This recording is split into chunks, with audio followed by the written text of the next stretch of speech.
Біз тұрған орталықта өзіндік жолын қалыптастырған қазақ әйелінің аналарының еңбек жолы дәріптеледі, әрі ұлттық құндылықтарымыз бен салт дәстүріміз салтанат құрады. Орталықтың келбеті келісті, әрбірісі ырысты, сыр аналары мен аруларының бас қосатын мүмкіндік алаңына, құтты шаңырағына айналды деп айтсақ артық емес. Көрермен, мен сипаттап тұрған сәулетті ғимарат анаға тағзым орталығы.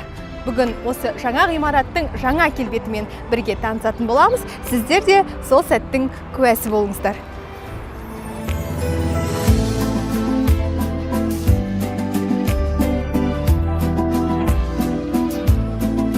Анаға тағзым орталығының іргетасы 2023 жылдың ақпан айында қаланды. Дәл осы жылдың қыркүйек айында сыр елінің нәзік жандарын игілігіне пайдалануға берілді.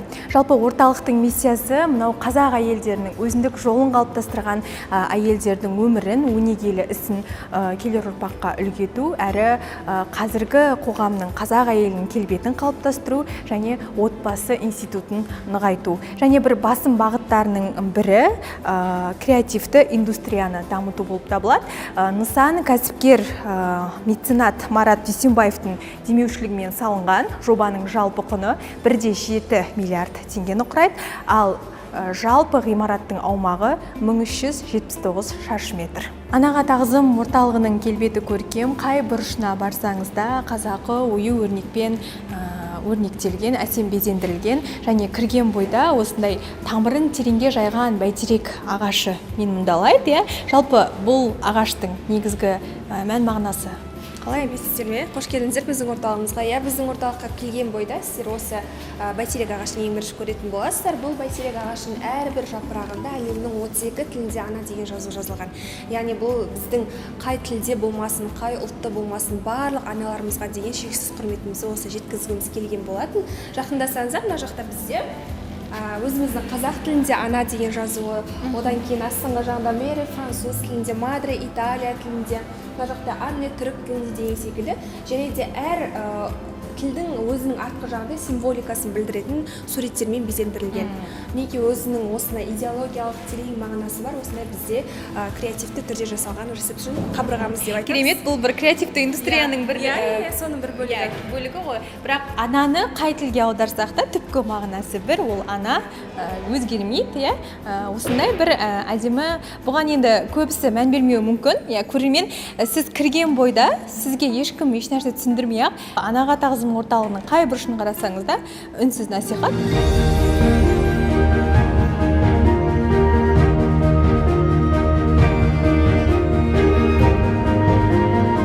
Бүгінде Қызылорданың көркіне көрік қосып тұрған бірден бір ғимарат осы біздің анаға тағзым орталығы деп ойлаймын.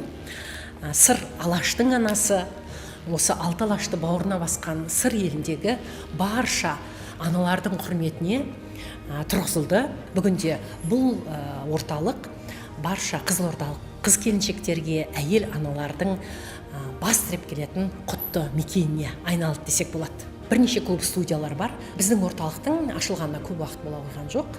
2 жыл Құдай қаласа, осы тамыз айында 2 жыл болады. Осы аралықта біз 40 мыңнан астам қыз-келіншектерге қызмет көрсеттік. Түрлі жобалар, ауқымды жобалар бойынша жұмыс жасадық. Оның барлығы бала тәрбиесі.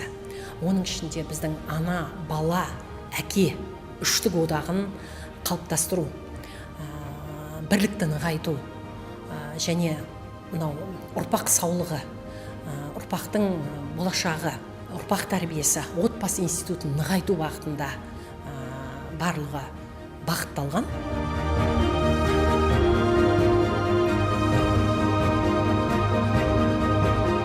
Бегім ана Қарабура әулиенің қызы, Селжұқ мемлекетінің ханы Санжар Сұлтанның әйелі. Құрметті көрермен, бұл қазақ елінің ұлы аналары атты картина.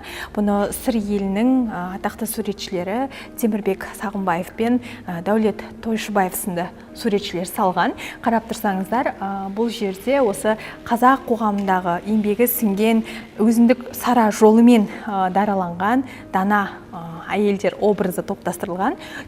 Бұл картинада батыр да бар, әнші де бар, қоғам қайраткері де бар, батыр аналар да бар. Яғни сіз анаға тағзым арнайы платформасы арқылы осылай планшетті суретке әкелсеңіз, мына жерде томирис бар, домалақ ана бар, осындай ақпарат біле аласыз, және бұл картиналар 6 ғасырда өмір қозғалады. Сақ Массагет тайпасының патшайымы. Осындай ерекшелік бар. Яғни аналардың ғұмырнамасынан осындай аз-кем ақпарат аласыздар.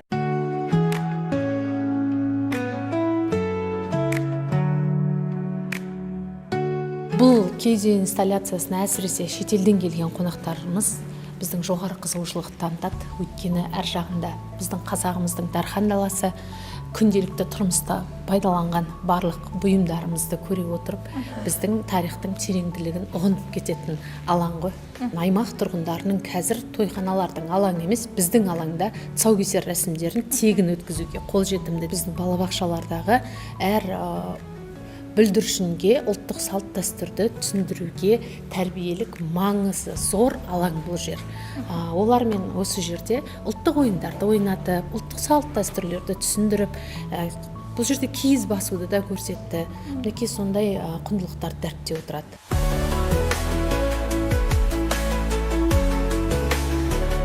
Енді менің көзім мына жерде бір қолөнер бұйымына түсіп тұр. Жалпы бұның атауы қалай аталады? Бұл біздің орталықтың алғашқы төл өнімі, яғни біздің бірінші алғашқы брендіміз өмір иірімдері тұмары деп аталады. Негізгі оның философиялық мәнінің тереңдігін айтып өтейін. Өмір иірімдері тұмары көріп тұрғаныңыздай кендір жіптен тоқылды. Кендір жіп дегеніміз өзінің түсін бермейтін өте берік жіп. Адам жыл қосқан сайын қартайып жатады, мінекей. Бұл деген түр түсін бермейтін берік жіп, әр шаңырақтың беріктігі сондай болып қалыптассын деген ананың ақ тілеуі бар ар жағында. Ол екі тіндеп тоқылды, түзеу болып тоқылды.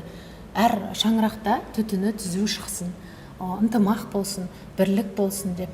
Және біздің арғы түркі бабаларымызда сыртқа шыққанда тұмар салып шығатын еді ғой. Ол тұмарға туған жердің топырағын салып шығады. Бала да алғаш нәрді ананың кіндігінен алады. Осы тұмарда келіп, бір кіндікте келіп үйлеседі. Сол жерде біз моншақтап бердік. Әдем біздің батагөй сөзіміз бар. Ұлың болсын оншақты, қызың болсын моншақты деп, сол шаңырағымыз, отбасымыз көбейсін деген ананың ақ тілегі бар. Оны біз мына жерде шашақтап жалғастырдық. Шашақтың өзі көбею деген мән береді. Әр бір бұрышынан біз сондай бір аналардың ақ тілеуін жеткізген. Бұл философиялық мәні өте жоғары өмір иірімдері тұмары.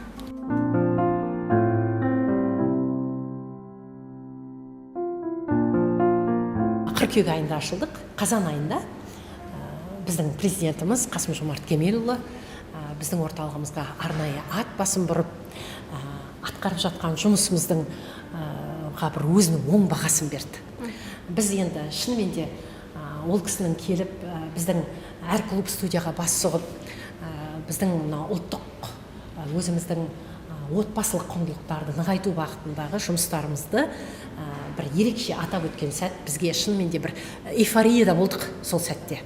Бізге арнайы президенттің сыйлығы сол кездегі, одан бөлек осы былтырғы жылы наурыз айында облыс басшысы батыр аналарды, көп балалы аналарды осы біздің орталықта үлкен залда халықаралық әйелдер күнімен құттықтау барысында бізге тағы да бір жақсы хабар келіп жетті. Президент біздің сыр аналарына арнайы 22 орындық автобусты сыйға тартыпты. Сол бір керемет жаңалық бізде кәдімгідей қанаттандырды. Мирас әжелер клубы атауы айқындап тұрғандай, ата бабамыздан мирас болып қалған қолөнер бұйымдарын жаңғыртып, дәріптеумен айналысады. Яғни бұл клубтың басты мақсаты осы қыз-келіншектерді тұрмыстық өмірге бейімдеу, әрі осындай қолөнер бұйымдарын үйренуге үндеу. Менің жанымда Ақмарал ханым, Мирас әжелер клубының жетекшісі. Ақмарал ханым, қандай жұмыс болып жатыр қазір? Жалпы қолөнердің қандай түрлерімен айналысасыздар? Менің қолымдағы тұмар дейді. Тұмардың кішкенесін тоқып жатырмын. Жалпы Мирас әжелер клубында 100-ден аса тұрақты қыз-келіншектер, апалар, әжелеріміз бар. Бұлар бұрынғы өзіңіз көріп тұрғандай ұршық иіру, ою, асық бояу, асықты таныстыру, мына тоқмалар түрлі, макраме, ши тоқу, қамыс тоқу сияқты түрлі ескі жаңағы дәстүрді үйретеді.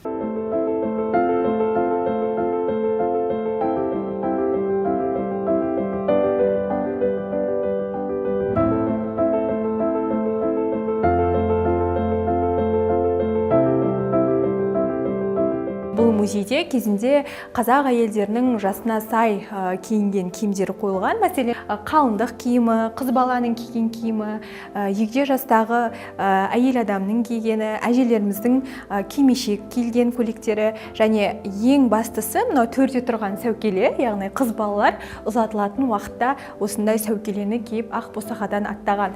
Яғни сәукелелер, білесіздер, 19-20 ғасырда өте құны қымбат болған, 100 жылқыдан 1000 жылқыға дейінгі құнмен есептелген. Міне, анаға тағзым орталығына кірсеңіз, осындай бір ұлттық киімдерді байқауға болады. Ұлт жақыты музейінде топтастырылған.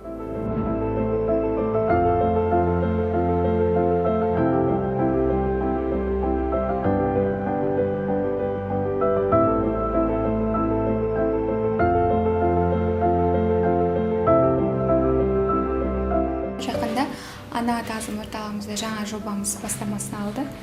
Бекзат қыздар академиясы бұл қыз балдардың тұлғалық дамуына, ұлттық құндылықтар мен рухани тәрбиені бойына сіңіруіне бағытталған жобамыз.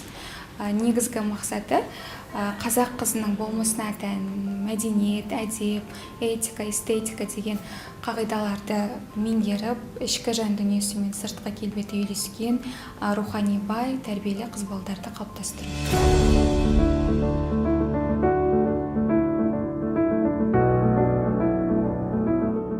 Біздің орталықта психологиялық қызмет жұмыс жасап келеді осы орталық ашылғаннан бері. Жалпы біздегі қыз-келіншектерге, жас аналарға, жасөспірімдерге психологиялық кеңес, тренингтер көптеп өтіп жатыр. Соңғы кездегі бір айлық көрсеткішіміз 300-ге жуық адамға тренингтер, семинарлар өткізілген болатын, және де 15-ге жуық аналарымызға, жас қыздарымызға жеке кеңес беріліп отыр. Бізде және сонымен қатар топтық терапия, топтық кеңестер де беріліп жатыр. Сұраныстың көптігі, әсіресе осы жас аналардың бейімделуі, дағдысы, босанғаннан кейінгі депрессияға түсу, жас өспірімдердің мамандық таңдауы әртүрлі салада, яғни 18 жастан бастап жас қыздардан ақжаулықты аналарымызға дейін келіп осы жақтан кеңес алып жатады.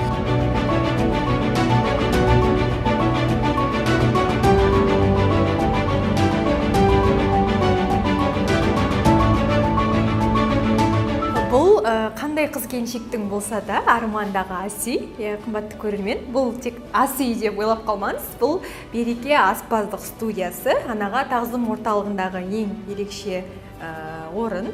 Менің жанымда осы асидің иесі Айткүл апай тұр. Айткүл апай, жалпы қыз балаларға, келіншектерге мынау ас әзірлеудің әдебі, ас әзірлеу әдістері қаншалықты үйретіле таныстырылады? Қазақстанда өндірілген қазақ жұртының өзіне ғана тән дәм тұзы бар. Біздің өзіміздің ұлттық тағамдарымыз бар. Әжеден анаға, анадан қызға мұра болып беріліп келе жатқан, даярлануы өзіміз ғана жасай алатын қазақтар. Сол тағамдарды дәріптейміз. Сонымен бірге, тағамдармен бірге асхана әдебі деген бізде мықты әдеп бар ғой. Мысалы, шаш жинаудан, қолдың таза болуынан басталатын соларды үйретеміз. Сонымен қатар бізде қазіргі кезге дейін, мысалы, бір әулетте бір ғана кісі болады, табақты жасап, кәделі жіліктерді танитын.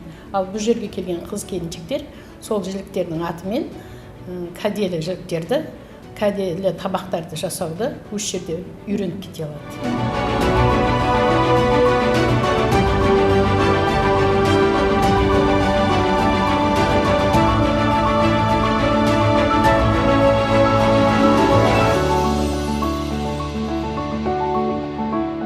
Анаға тағзым, ұлтқа тағзым. Ғимарат маңындағы мен мұндалаған мына еңселі ғимарат ұлт аналарының құрметіне орай қойылған. Яғни қиын қыстау кезеңде қабырғасы қайыспай еліне, еріне сүйеніш болған аналардың құрметіне қойылған нышан іспетті. Құрметті көрермен, бұл сонысымен де құнды, сонысымен де құрметті. Анаға тағзым орталығының жаңа келбеті осындай. Бастысы аналар аман болсын, аналардың ақ жаулығын кір шалмасын. Аман сау болыңыздар.